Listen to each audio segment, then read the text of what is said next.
This episode of the Inferno is presented by Pearl River Resort. Pearl River Resort is the perfect place to spend a game day weekend. With gaming, golf, dining, entertainment, and more, there's no better place to stay and play.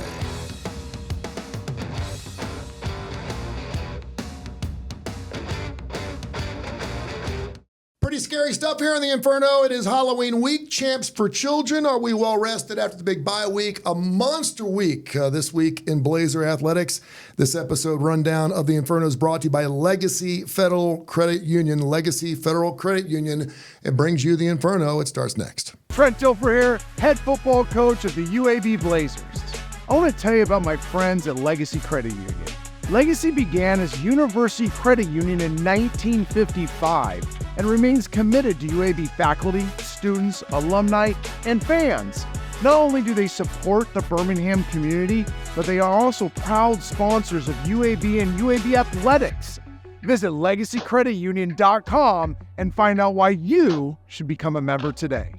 Along with the UAB Athletic Director, Mark Ingram, I am Tony Curry. It is time to get on to this week in Blazer Athletics. I hope we have enough time, brother. We've got everything going on. We got a lot. We got the children's game going on, the Harbor game. We got homecoming coming up. We've got a basketball game to talk about. Nice victory there for the Blazers up in Bowling Green. Hope they stop by the old Corvette Museum on the way out. Maybe Yeah, you got to do that. Maybe got a sack of White Castles on the way out. We talked about that. We had Andy on last week, and we talked for like 30 minutes about White Castles. We said we open a White Castle franchise down here. We'd kill it. They're pretty good. And also a Hall of Fame going on. So do share and tell us what's going on at UAB. Well, we did. We played an exhibition game for charity, what's like a scrimmage. And you can have these scrimmage games, and they're supposed to be in a closed gym.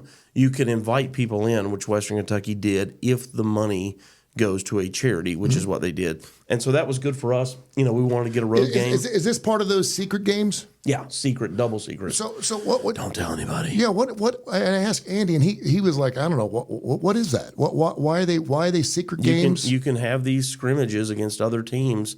We talked about this a couple of weeks ago relative to football. I wish football would do this where they have a practice or something like the NFL does, where maybe you go, in our case, maybe we would go to like Troy, any team that's not too far away, but that you're not going to play. Yeah. It's not on the schedule, and gives your team a chance to practice against a different team to see what talent.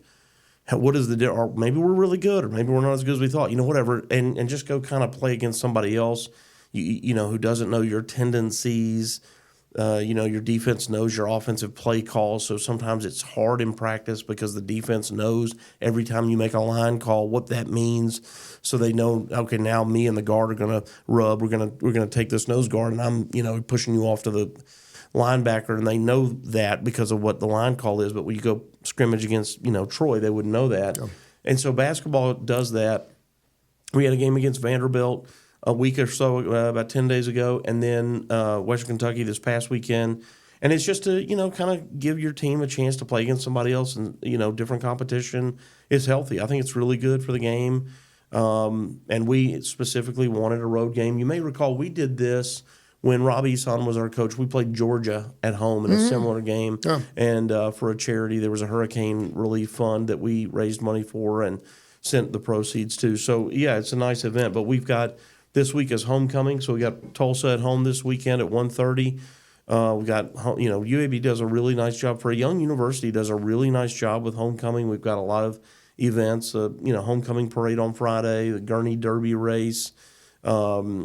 It's fun. And then this weekend is also our Hall of Fame weekend. We've got a great Hall of Fame class. We're going to induct 5 new members into the UAB Athletics Hall of Fame. Nice. So, yeah, we got a lot going on. And then, of course, you got your first hoops game against Vermont coming up on the 4th. So next week's going to be so next week we have 3 men's home games and a ladies' home game, women's basketball. They played a night Wednesday night in their first exhibition game, but next week we've got games, and so we play Monday, Thursday, and Sunday next week, all home games for men's basketball, and so we got a lot happening. We've still got volleyball going on. We got a lot of events. It's probably I know you probably have to sit down with the wife and the kids and say, Dad's going to have to do some work. We got to map it out. You got to map it out because you when you're talking 2-3 games a week in basketball, and you still got football season well in hand, and we kind of month to month go, here's this month, and then try to get it all on the calendar so they see what they can attend, what they can't attend based on what they got going. Yeah. Good stuff this week in Blazer Athletics. Thank you so much. Coach Trent Dilfer's coming up next right here on the Inferno. Let's bring him in. The if in life, it's a world of possibilities. If you go for a night out with friends, if you can keep an eye on your money along the way, if you know you have overdraft protection with no fee transfers from savings, when you get a low balance alert, it's easier to say yes to fun. If that sounds good, try Regions Life Banking. Stay ready for the if in life. Regions Bank embrace the if in life. Time now for Coach's Corner, brought to you by Viva Health and Pepsi. Trent Dilfer, of course, head coach of the UAB Blazers, along with Mark Ingram, the UAB athletic director. I'm Tony Curry. We do the Inferno every single week. And, of course, we have a monster week coming up this week. It is Champs for Children. I love this game. It's the 8th annual Harbor game where all your players are going to have children's names in the back of the jerseys. It's just a beautiful thing. I wish more teams would do things like this, but you guys have been doing it for a long time. Talk about it a little bit. Well, it's only my second, but the year one was awesome. You know, being introduced to this tradition, the Children's Harbor game is incredible. The players who told me about it wasn't just admin, Ted, other coaches. The players told me about how exciting this game was, how much they loved to play for something bigger than themselves. The interaction with the families Thursday after practice, well, about 70 families at practice. Emmy Nichols, who's spoken to the team before, will speak to the team. It's just, no matter what your record is, you're going to circle this game and be like, this is what sets us apart. Incredible tradition, 8th annual. I'm honored to be a part of it. Meeting with the team tonight, and we'll introduce the new players because, with modern day college football, you have a lot of new players. So introduce them to the tradition of the game and the meaning of the game. And already their teammates have been telling about it that have been here before. So just an awesome week. My son's been down to Children's Hospital quite a bit. He's got some special needs things going on, and I know we were down there when they were redoing the building, or actually building the expansion part of it, and it's so cool because they put the upper floors where it's colored above the skyline. Yeah. So those kids get those floors so they can see the entire city and stuff, and they can actually see protected stadium from the stadium from Children's Hospital, which is really cool. It's an amazing place. So many of our players have gone over there this year. Last year I think we had a couple that sprinkled in and did a few one-offs going over there, kind of exploring. But this year we've actively been involved every single week. We've had players go over there and serve at Children's Hospital. So it's just been awesome for our team. And in the midst of a miserable football season, this is something that I think brings a lot of light to some darkness. Well, let's twist it up a little bit. We've got Tulsa coming up this weekend. It's miserable in how you look at it. We're glass half full around here for sure. But it has been a difficult season. But, of course, you had the bye week. You got a chance to kind of take a breather, step back a little bit. What were some things that you wanted to work on this past week? I know healthy is obviously a big part of that. But what were some things you wanted to work on, and did you see that? Yeah, we've tried not to ever use injuries as an excuse, and they're still not. But, we had 29 guys not practice full last week. So Wow. part of it was getting those guys rested. Now, some of those guys partially practiced. We do a kind of a color-coded jersey deal, and we had half of those guys were in yellow, which means they can go through individual period, they can move around, but they were going to stay out of contact periods. So it will keep them in shape, yet kind of save their bodies a little bit. And then the rest of the team got after it. We were way more physical this bye week than we were last bye week. Still able to balance some nice rest in there, catch up academically. Do some other things that I think are beneficial for the program. But I thought we got better at the line of scrimmage play, which has really been an issue for us. I thought we did a really nice self-scout on what's been effective and what hasn't been effective, and let's focus on the things we can do, not that we want to do. There's a big difference. Like coaches a lot of times want to say, oh, we want to be this. Well, you're not. This is what you are. Yeah. So be better at what you can do. So we're trying to focus on those things. And I think it's good for the staff to kind of look at the season from 30,000 feet a little less emotionally. Use data a little more, use a little bit more objectivity into subjectivity, and get a good feel for how we move forward, reset, and give ourselves a chance to win these last games. It's always good to be coming back home, of course, after a bye week, so you're tucked in your own little sheets and your own blankies, and you're good to go. Trent Dilfer, the UAB head coach, and of course, Mark Ingram, the UAB athletic director. We're going to be getting into our hot topic in just a few minutes. I have a question that my son wanted to ask you. Fire it up. I'm going to see if you're going to answer that question too, because it's a pretty doggone good question. Brought to you by Viva Health and Pepsi. We have gotten so much run out of so many great things that's going on with UAB, and one of the things that I absolutely love about the thing is the fact that you've got this brand new stadium. I say brand new stadium, and a lot of people brought this up. Still feels that way. It really is. I mean, it's just fantastic. You've obviously played in a lot of different places. You were very successful in high school. Just talk about, I've had several people say, you need to talk about Protective Stadium more. Just what a beautiful gem that is in our city. It's just it's incredible. It's fantastic. It has all the amenities you're looking for from a fan. I've been there as a fan. I've gone and watched Stallions games, and it has a great fan experience. I think from a viewer standpoint, home or away, you have great access to good field views. From a coach player standpoint, our home locker room is phenomenal. I know our guest locker rooms, we get complimented on better than we'd like. On hosting. It's better than we'd like it to be. Yeah, they're very comfortable. It's a little too nice. But no, it's a fantastic venue. It's been really successful for us in recruiting. We've been able to use the club level for recruiting, and that's been really successful for us because players come in, families come in, they see the grandeur of it, they see the bigness of it.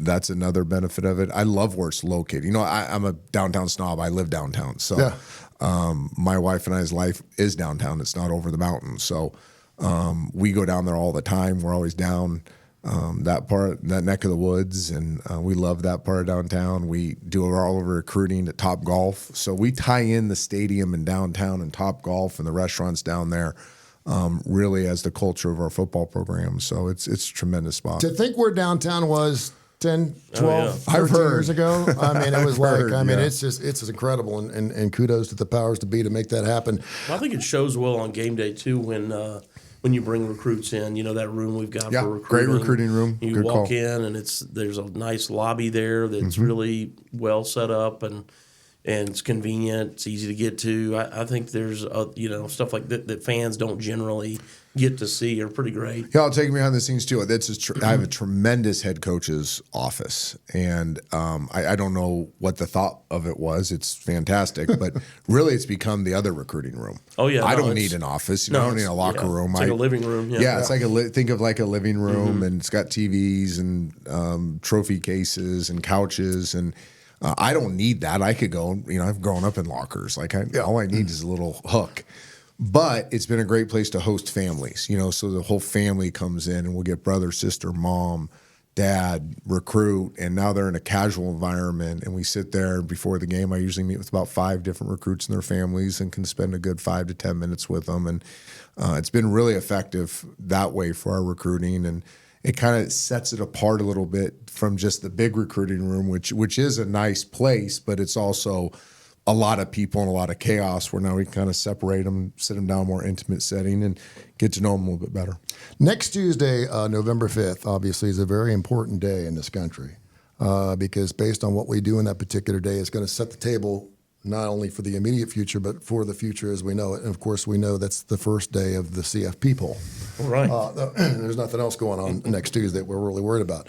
Talk a little bit about that. I was going back and looking at some of the undefeated teams like the Indianas, the Iowa States of the world. I mean, some of these teams just having unbelievable years. The Indiana coach, obviously, in his first year. And just talk about how that's going to play out. Obviously, when you see 12 teams as opposed to 4, all of a sudden the UABs of the world, they got a shot. We got a shot. I mean, in the future, we got a shot. And just talk about how that plays out for so many teams, and particularly like the Navies and the Armies and the Indianas and the teams that are just having magical seasons going to this. They may not get in. You may have an undefeated team not get in, but it's still wide open for so many guys. Yeah, I think it's great. I think the more the merrier that I have a chance to get to the party. I do think you're seeing a parity in college football to a certain degree. Now, again, you're going to have your big dogs, whoever they are, right? Just tradition, resources, whatever, they're always going to be in the mix. But I think your Iowa States, your Indianas now, because of the portal, because there's a lot of good football players out there that are affordable, that don't price themselves out of the game. you can turn a team around pretty quickly, and you're seeing that. I think those teams on any given day, can give one of these big dogs a headache. We've seen that happen this year. I think for our group, it's a tremendous opportunity for are there probably 5, 6, 7 of them right now that are competing for that one spot, and they know there's only going to be one, right? There's only going to be that one spot. So if you're Boise or Army or Navy or who are some other ones in that Tulane. mix? Tulane. UNLV, yeah. UNLV. Well, UNLV got their second loss, so they're probably not in it. But that group, I think you're on the razor's edge every week.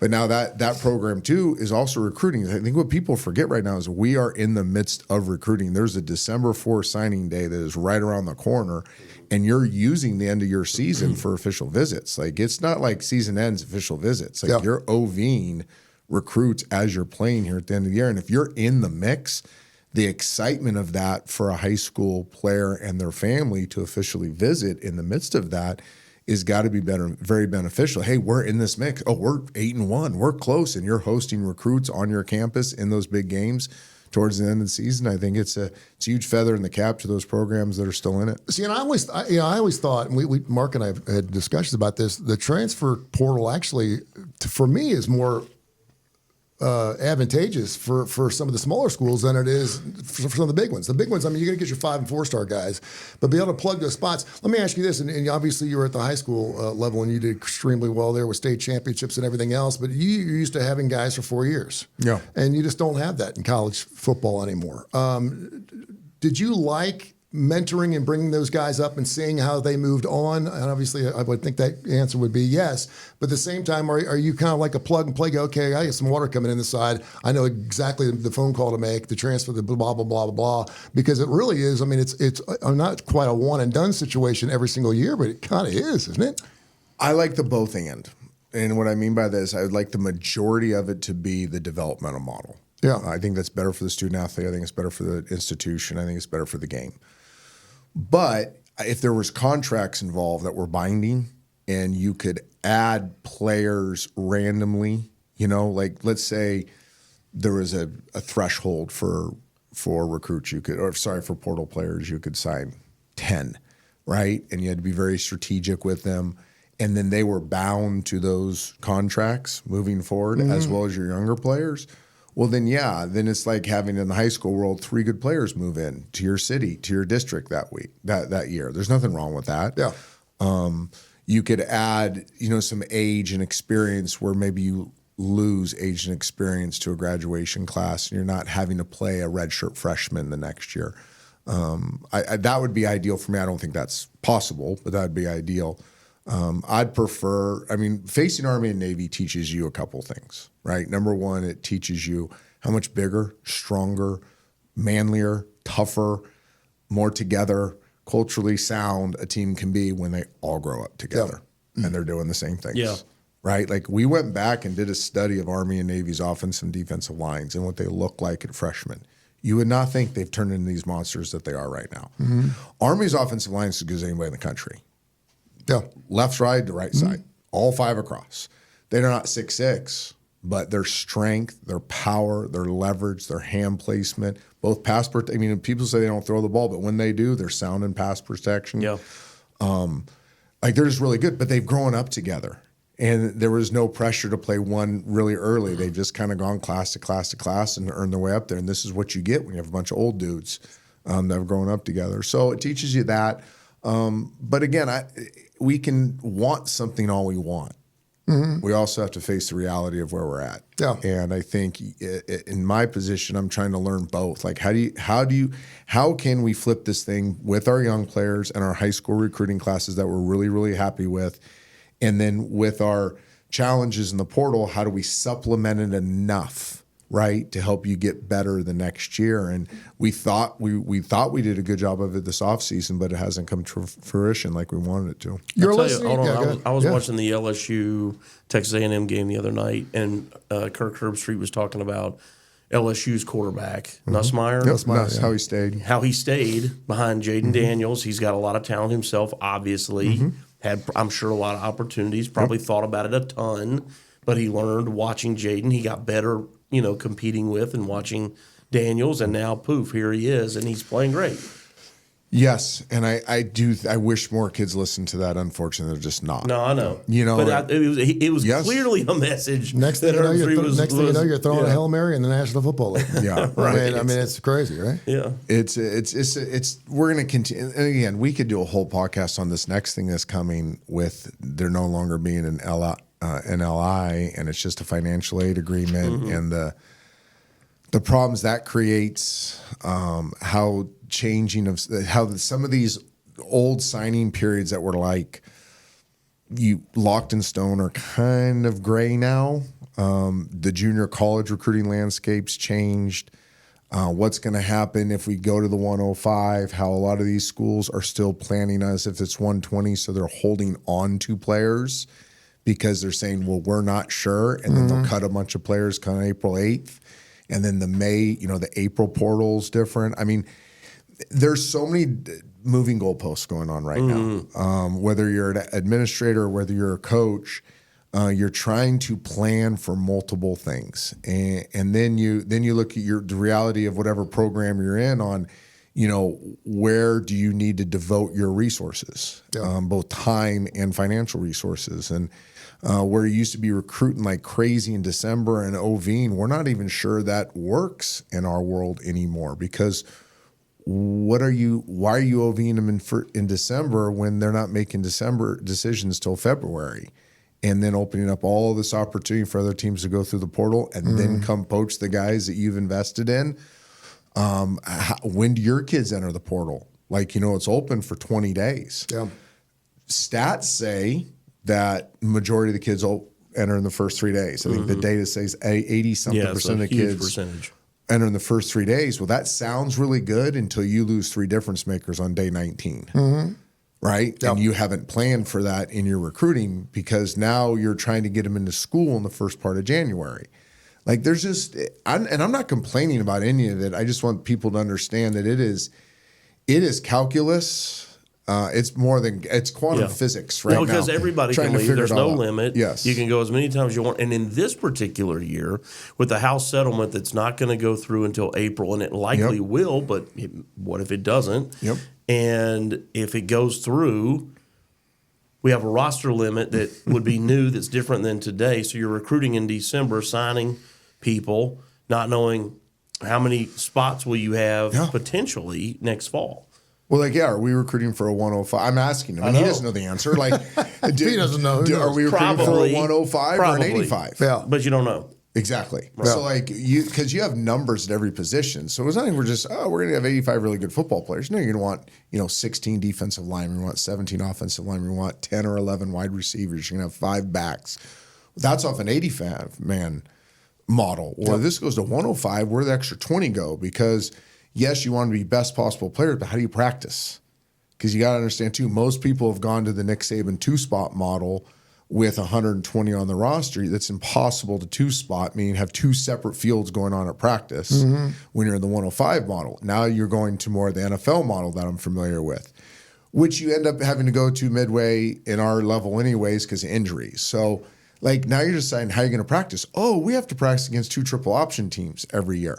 So do you recruit triple option type players so you can give that look in practice? I don't know. Do you use the extra 20 for that? I mean, I have literally talked to everybody in my network about these, and nobody has had just do it this way, Trent.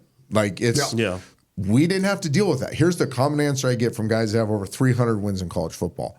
I'm glad I don't have to deal with that. I don't know what the answer would be.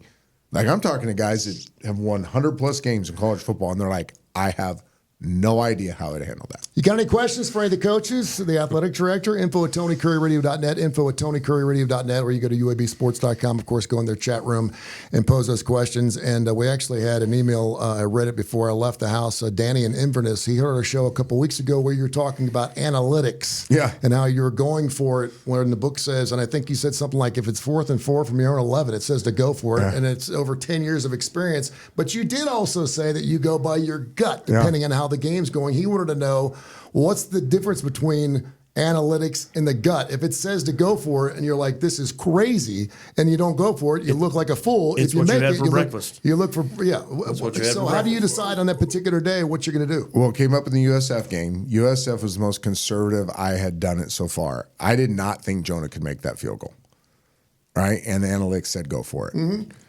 And I didn't think he could make the field goal. Like, that was a double whammy. But I'm thinking, man, if we can get these points right here, this is a big deal. Yeah. I'm going to give the kid a shot. And he makes it. Boom. Well, there was a go for that I punted, and we backed him up, and we got to stop. You know, so there were some times it worked. There was another time, I can't remember what we did. I can't remember what happened. We were going to go for it. A penalty might have got us out of it, but I was going to go for it in a pretty aggressive situation. But I answered the question in general because I had this conversation yesterday with a coach. I don't. What the book doesn't take to account for is momentum, matchups, temperament of your team. Yeah, like emotion. Yeah. You know, sometimes I'll give you a great example. Sometimes you have a backup tackle comes in for the other team, and you've scouted him. You're like, well, there's a real drop off between the starter and the backup. Well, that backup tackle just came in the series before. Well, I might punt because they're going to have a really hard time moving the ball with this backup tackle. Quarterback's banged up, right? He left the middle of last series. Their backup quarterback's going to come in. Well, I'm going to put my defense on the field versus backup quarterback. So you are taking a lot of things into account as you're also hearing, hey, this is a dark green go, which means 100% go. You know, there's the dark greens, the light greens, the yellow greens, which are suggestions. They have all these color codes. So you're taking in the analytical information, and you're also judging or trying to, okay, well, what's considering the temperament of the game, what would just be the best decision based on that if there were no analytics involved? It's pretty crazy, man. I mean, it's got a gut, and it's probably surprising to you many times. What did you see what Silverfield did in the Memphis game? Like, I don't think I would have gone for it there. And it looked like it put them in a bad position, and they still end up winning the game. So he looks like he's smelling like roses, and the whole thing's When over. it works, it's awesome. But exactly. That's true. But It at the works, time, man. You are so smart. I'm watching the game with my oldest daughter, who I've said on this podcast disagrees with pretty much everything analytics that I do. And she was like, Dad, what would you do here? Like, she's like grilling me. I'm like, well, actually, I would not do it, Ryan. But I know Ryan does use the CAI book. You know what I mean? They are an analytics team. He sticks to it as much as anybody in college football. And I disagree with what he did. At the time, I was right, but they still end up winning the game. So as I watch college football, I'm testing myself too. Like, I'm trying to steal reps through other teams' experiences too. This morning, I was going through some games and doing game management exercises for myself. Like, what would I do in this situation without knowing what the result was? And then seeing how the game played out to try to learn from, other people's experiences. All right. We do the Inferno every single week. info@tonycurryradio.net if you got some questions for us. Mark, of course, joins us every single week here. The athletic director, Trent Dilfer. You've already heard about Andy Kennedy. Nice win over Western Kentucky. And, of course, our UAB Athletics of the Week. We talked about that a little bit earlier in the show. Coming up next, we'll have our closing thoughts. Think musically and Halloween. Coming up next. Are you getting sacked by monthly fees on your checking account? Trent Dilfer here, head coach of the UAB Blazers. Legacy Credit Union's everyday checking account can get you back in the game. No minimum balance, no monthly fees, and get paid up to 2 days early. Check out LegacyCreditUnion.com for more information and apply today. Legacy, the official credit union of UAB. The Inferno and our closing thoughts. I was asked to be on several TV. I did Fox 6 this morning, and everyone wants to talk about because I'm the music guy. Everyone wants to talk about Halloween songs. So I'm like, okay, yeah, same thing. So I came up with the idea. Let's talk about music that isn't necessarily scary like Monster Mash, but actually wigs you out a little bit, makes you feel uncomfortable. There was a when I was in Cincinnati, WSAI. Remember that? They used to have a top 40 station up there, and there was a song called Driver's Seat from Sniffing the Tears. Do you remember that band, 1978? No. If you heard the song, you'd know exactly what I'm talking about. Driver's Seat, ooh, Driver's Seat. I remember that song because I was at a haunted house working for a radio station. I remember hearing that song, and to this day, it still wigs me out. I hear it, and it gives me goosebumps, and I'm kind of The like... theme song from The Exorcist is terrible. It's terrifying. Terrible in a scary kind of way. Yeah, I don't want to hear that. Like Riders in the Storm. I can't do it. I just like Ride It from the Doors. My brother used to play that song for me when I was 2 to make me cry. And I would just weep because the beginning of it just scares the hell out of me. Really? Yeah. Some people would say their wedding song is kind of scary. I'm just saying. For some, it is. Mine was. You got any scary music? Anything at the top of your brain that... I really don't. I'm trying to add something to this conversation. I got nothing. You a Ghostbuster dude? You a thriller man? How about that? You off the wall guy? Nothing really freaks me out. The stuff that bothers me, our team lifts to all this heavy metal stuff, the yelling and screaming stuff.